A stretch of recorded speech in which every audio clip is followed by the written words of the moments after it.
Hi guys, welcome to my channel. My name is Latif and today I'm explaining Inter vs Manchester City's high pressing. Inter tried to make him with like a 3-5-2 and Manchester City pressed high with a 4-2-4 lineup. In Inter, Barella usually kept taking position in right half space and closer to forward a little bit more than Hakan Çalhanoğlu and Brozovic.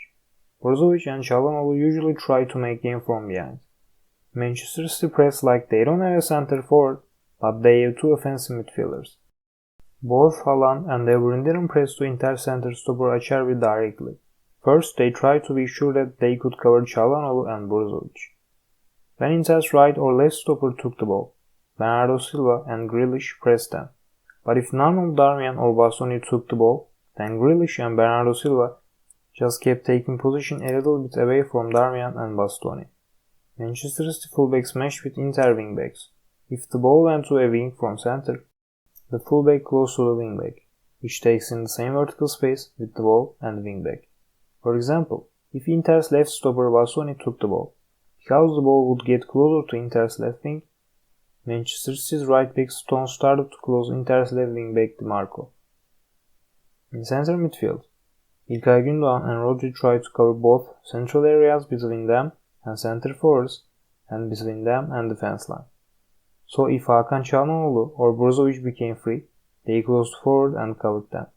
Because sometimes, when De Bruyne and Haaland took position closer to Inter stoppers to press them better, they couldn't control Brozovic and Çalhanoğlu great enough. So this time, İlkay and Rodri had to close to forward.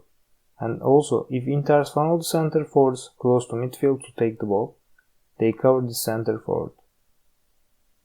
The problem for İlkay and Rodri were, because they were just two players, they couldn't cover all central spaces by themselves.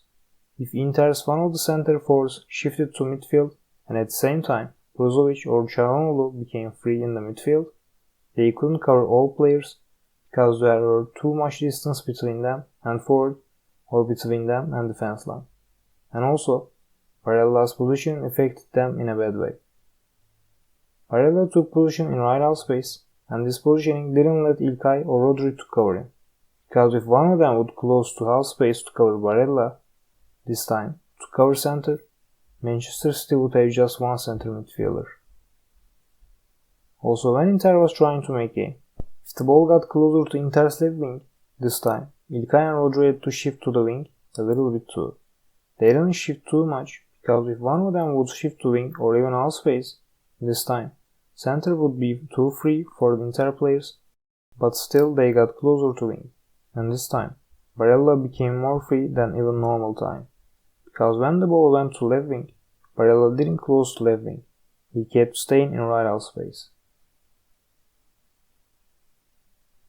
This position happened just once, but with that positioning, actually Inter could manage to pass Manchester City's pressing comfortably.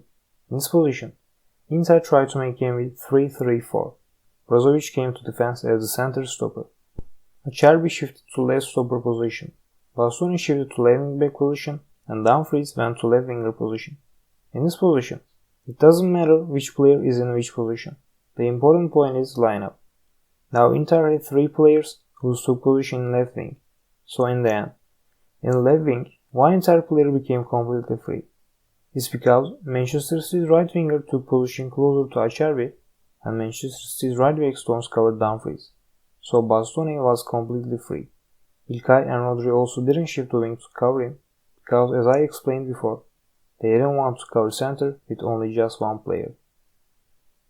And I have to say that, in this position, Manchester City were not pressing aggressively. They will just keep taking position closer to forward as much as they can. And when you meet your opponent high but don't press, then you have to be more careful about covering opponent's players which are taking position closer to your own defense line or trying to escape your defense lines behind. Because when you don't press, you give your opponent to think about which spaces they can pass the ball. It's not a bad thing if you can cover opponent's players which are taking position closer to your own defense line or trying to escape your defense lines behind, but first, you have to be sure about you cover them good enough. Thanks for watching this video guys. I hope this video can be beneficial for you. You can follow my Twitter and Instagram account and also you can check my blog. May football be with you.